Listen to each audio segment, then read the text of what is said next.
Se você é um profissional de RH, deixa eu te fazer uma pergunta bem direta. Quantas vezes você já ajudou a implementar mudanças na sua organização? E de todas as mudanças que você ajudou a implementar, quantas delas realmente mudaram o comportamento das pessoas? Novos processos, nova estrutura, nova estratégia, mas no fim do dia tudo continua praticamente igual, não é mesmo? Pois é, se esse assunto já te gerou frustração no papel de RH, fica comigo e assiste esse vídeo até o final.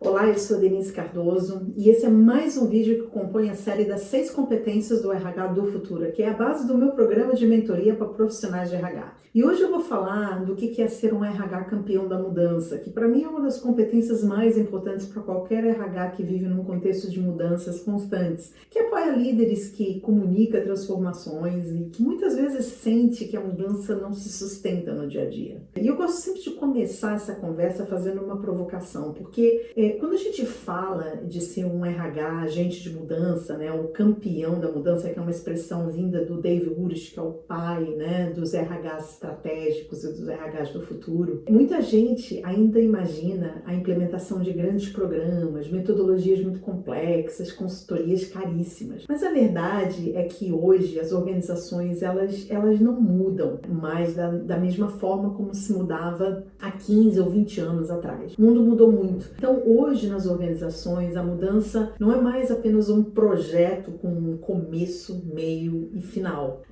A mudança nas empresas virou um modo de operar. É uma constante e as empresas elas mudam o tempo todo. A empresa muda porque o mercado mudou, porque a tecnologia mudou, o cliente muda e as pessoas mudam muito mais rapidamente do que talvez há 20 anos, né? Com as novas gerações entrando, né? Com com esse dinamismo. Isso acontece em ciclos cada vez mais curtos, então muito mais caótico e muitas vezes sem a gente saber exatamente qual vai ser o próximo passo. Então, um RH que ainda tenta atuar como se estivesse gerenciando um grande plano de transformação anual, como se fazia há 20 anos atrás, ele vai tender a ficar para trás. Então, o verdadeiro campeão da mudança, o RH hoje que gere bem mudanças, ele não é tanto aquele RH que implementa modelos, mas ele é mais um RH que ajuda a organização a mudar melhor. E como é que ele faz isso? Facilitando conversas muitas vezes difíceis na organização, fazendo mais alinhamento de expectativas e ajustando rotas mais rapidamente. Então imagina uma empresa, dou sempre esse exemplo, imagina uma empresa que decide acelerar a digitalização do seu negócio e ela não tem um plano fechado para os próximos 3 anos. Então a cada trimestre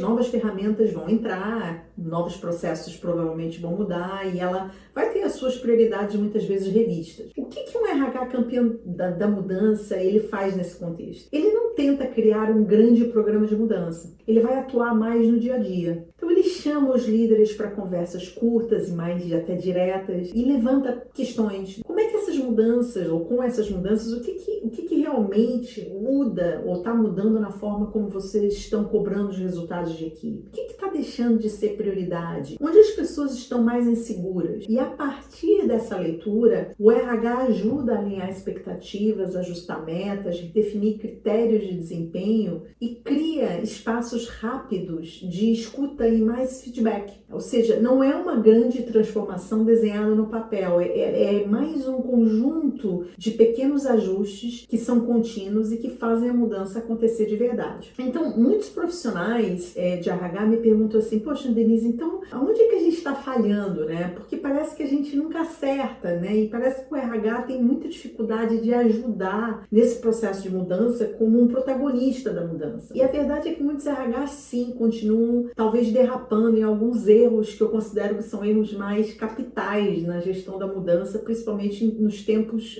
mais atuais e mais ágeis que estamos vivendo, né? O primeiro até um erro que não é novo, né? Mas que agora se torna mais crítico, que é querer tratar mudanças como um projeto muito técnico ainda. Um novo sistema, uma nova estrutura, um novo processo e pronto. Só que a mudança ela ainda é emocional. As pessoas, quando mudam, elas perdem referências, poder, segurança identidade. Muitos RHs que foram treinados para organizar, estruturar, planear e não para lidar com medo, resistência e ambiguidade, derrapam nesse processo. E um RH realmente campeão da mudança, ele vai saber escutar, né? O que as pessoas estão dizendo, o que elas não estão dizendo, e vai saber agir perante aquilo que é dito para então poder gerenciar esses medos. Então, esse processo mais emocional muitas vezes é relegado ao líder, o RH deixa de lado o papel dele, que pode ser bastante importante e pode fazer muita diferença no processo de mudança. E um segundo erro que eu acho que o RH também tem é que acreditar que a comunicação ela resolve tudo na mudança. A gente já comunicou, então agora é só a gente executar. Só que não é assim, porque a comunicação ela não garante a adesão. As pessoas só entendem o que vai, até entendem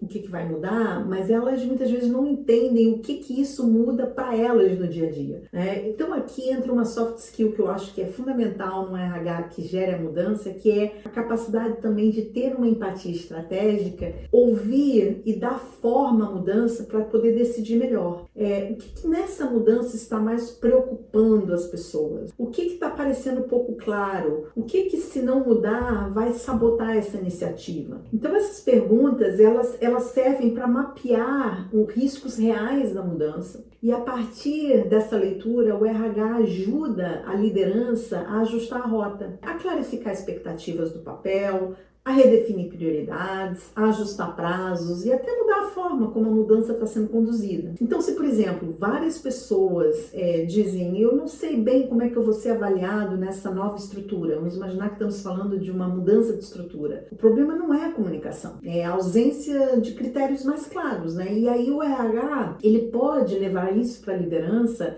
e dizer: olha, estamos tendo esse problema e enquanto a gente não tiver isso claro, a resistência vai continuar. Portanto, essa capacidade de ler o contexto e alertar quem de fato tem o poder de decidir é muitas vezes o papel do RH, de ter essas anteninhas ligadas. E o terceiro erro que o RH faz é exatamente que tem a ver um pouco com os anteriores, quando eles não são bem colocados, que é colocar a mudança toda nas costas da liderança. Achar que a mudança ela é responsabilidade exclusiva do líder. É claro que o líder ele é chave no processo, mas a mudança também acontece no coletivo e nas interações diárias. Quando o RH forma os líderes, mas ele não consegue ler o sistema, os incentivos, os rituais, práticas, ele acaba criando um desalinhamento. Quando, por exemplo, a organização fala de inovação, mas o erro ainda é penalizado, e o RH, ele entende que um comportamento tem que seguir um sistema. Então, ele olha de forma intencional para ver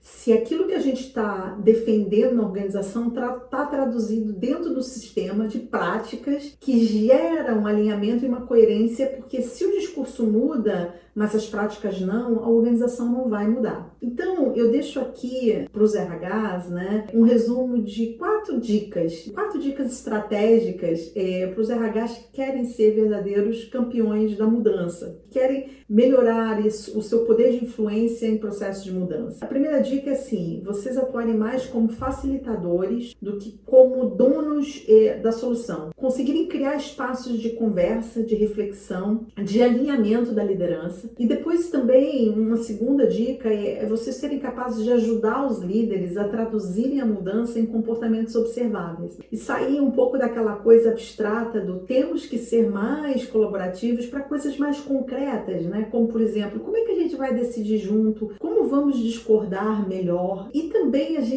uma terceira dica é trabalhar mais fortemente a nossa coerência. Como eu falei anteriormente, não adianta a gente falar de inovação com uma cultura que pune o erro. O RH, campeão da mudança, ele confronta isso com dados, com exemplos e com coragem. Quarta dica é aceitar que a mudança ela não é perfeita. Ela não espera o cenário ideal para agir. Então, o bom RH, ele é muito ágil hoje em dia. Ele testa, ele ajusta, ele aprende e ele segue. E ele não busca a perfeição da mudança, mas acompanhar realmente o fluxo que a mudança tem naturalmente nas organizações hoje. Porque no final do dia, pessoal, ser um RH hoje de mudança não é ser o RH perfeito e altamente técnico. É ser mais consciente do contexto, das pessoas, das consequências das decisões, ter capaz de escutar, de influenciar, ter muita clareza e coragem de dizer o que precisa ser dito. Então, se você é um profissional de RH que quer sair do papel mais operacional e realmente ajudar a sua organização a mudar de uma forma mais humana e mais eficaz, fica comigo aqui no canal, porque aqui a gente fala de temas bastante sérios em RH. E esse tema da mudança é um dos temas centrais do RH estratégico de verdade.